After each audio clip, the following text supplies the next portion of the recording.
భక్తజనులందరికీ కూడా భార్గవ శర్మ నమస్కారములు. మనము ఇదివరకటి భాగంలో తెలియజేసుకున్న విధంగా మండల కాలము అనేటువంటిది వైద్య శాస్త్ర విధానముగా ఏంటి, భక్తి ప్రాధాన్యంగా ఏంటి అనేటువంటి విషయాన్ని ఇప్పుడు మనము తెలుసుకుందాం.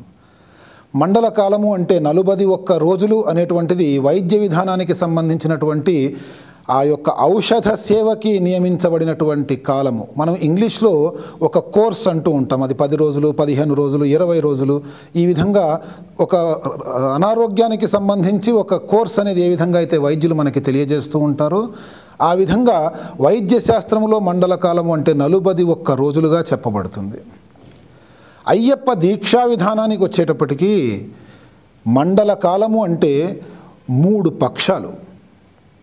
పక్షము అంటే 15 రోజులు, 3 పక్షాలు అంటే 45 రోజులు, 3 రాత్రుళ్ళు 3 పగళ్ళు విడివిడిగా లెక్క వేయటం ద్వారా 51 రోజులు ఈ యొక్క మండల కాలము యొక్క దీక్ష అనేటువంటి విషయాన్ని వేలన్పాట్టు అనేటువంటి గ్రంథములో తెలియజేయటం జరిగింది. మండల కాలంలో అయ్యప్ప దీక్షని ఆచరించి ఇరుముడిని తలపై ధరించి శబరిమలకి ప్రయాణం అవుతూ ఉంటాం. మళ్ళీ ఇక్కడ ఒక ధర్మ సందేహం అనేది కలుగక మానదు.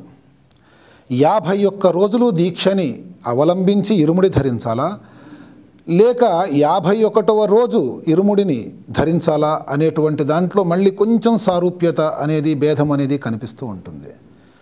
కాబట్టి ఇదే వేలన్పాట్టు అనేటువంటి గ్రంథములో ఇంకా విశ్లేషించి తెలియజేయటం జరిగింది ఏంటంటే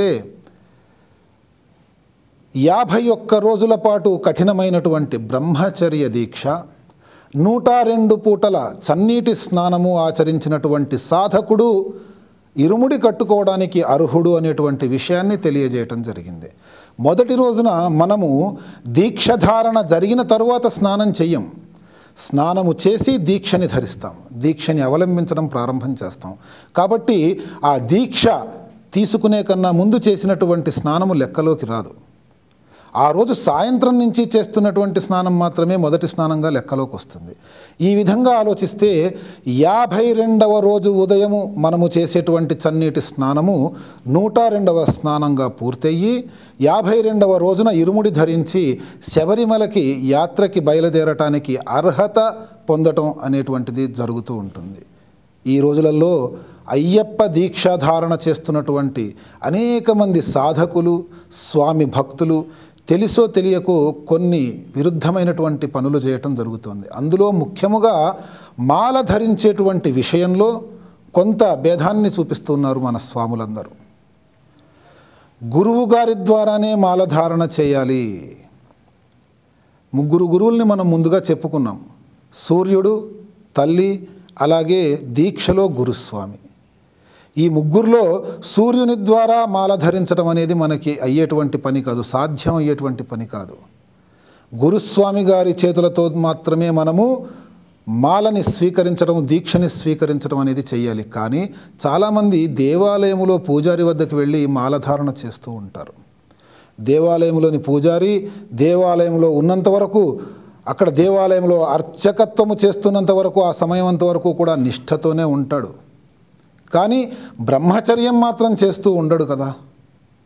బ్రహ్మచర్య పరమ పవిత్రమైనటువంటి ఈ బ్రహ్మచర్య దీక్షని, బ్రహ్మచర్యాన్ని అవలంబిస్తున్నటువంటి గురుస్వామి గారి ద్వారా కానీ, లేదా సాక్షాత్తు నడిచే దైవము లాంటి తల్లి ద్వారా కానీ మాత్రమే స్వీకరించాలి అనేటువంటిది కూడా ఈ యొక్క వేలన్పాట్టు అనేటువంటి గ్రంథములో తెలియజేయటం జరిగింది. ఈ వేలన్పాట్టు అనేటువంటి గ్రంథములో తెలియజేసినటువంటి అనేక సూత్రాలు ఏవైతే ఉంటాయో అందులో ముఖ్యమైనటువంటి మాట, స్వామివారే తెలియజేసినటువంటి మాట, నేనే భువికి స్వయముగా దిగి వచ్చినా కానీ బ్రహ్మచర్యానికి ప్రతీక అయినటువంటి ఈ ముద్ర నా మెడలో లేనంత వరకు నేను కూడా ఎవరికి ఈ యొక్క దీక్షని అనుగ్రహించడానికి పాత్రుణ్ణి కాదు అనేటువంటి విషయాన్ని స్వామివారే స్వయంగా తెలియచేసినట్టుగా ఈ యొక్క వేలన్పాట్టు అనేటువంటి గ్రంథములో రాయబడి ఉంది. అంతేకాకుండా ఈ యొక్క గ్రంథములో స్వామివారికి సంబంధించినటువంటి అనేకమైనటువంటి నియమాలు సమగ్రముగా మనకి తెలియజేయటం జరిగింది. ఈ నియమాలన్నీ ఖచ్చితంగా పాటిస్తూ స్వామివారి కృపకి పాత్రులవ్వడానికి మనము చేసేటువంటి ప్రయత్నమే ఈ యొక్క అయ్యప్ప స్వామి వారి దీక్ష. ఇందులో అనేక మంది గురుస్వాములు తరతరాలుగా స్వామివారి విశిష్టతని, దీక్షా నియమాలని అందరికీ తెలియజేస్తూ ప్రత్యక్షంగాను పరోక్షంగాను తమ యొక్క మాటల ద్వారాను తమ యొక్క చేతల ద్వారాను ప్రజలందరికీ కూడా తెలియచేస్తూ బహుళ ప్రచారాన్ని అందించడం జరిగింది ఈ యొక్క దీక్షకి. ఈ కలియుగములో మానవునికి సాక్షాత్తు ఆ యొక్క పరమేశ్వరుడితో సమానమైనటువంటి శక్తియుక్తుల్ని వసగగలిగినటువంటి దీక్ష అయ్యప్ప దీక్ష అనటంలో ఎటువంటి సందేహము లేదు. ఈ దీక్షలోని ప్రధానమైనటువంటి భాగము బ్రహ్మచర్య దీక్ష. స్త్రీలు ఈ యొక్క దీక్షకి పనికిరారు అనేటువంటి విషయాన్ని, అయ్యప్ప స్వామి పూజకి పనికిరారు అనేటువంటి విషయాన్ని చాలామంది అపార్థం చేసుకొని స్త్రీలని అసలు ఈ పూజ దగ్గరికి కానీ అయ్యప్ప స్వామి వారి పటము దగ్గరికి కానీ వాళ్ళు చేసేటువంటి పూజల దగ్గరకు పడి పూజలు అనేటువంటి విశేషమైనటువంటి పూజల దగ్గరికి కానీ అనుమతించకుండా అపహాస్యం పాలు చేస్తూ ఉంటారు. మనము వచ్చే భాగంలో అయ్యప్ప దీక్షలో స్త్రీల యొక్క పాత్రత ఎంత అనేటువంటి ముఖ్యమైన విషయాన్ని గురించి చర్చించుకుందాం. స్వస్తి.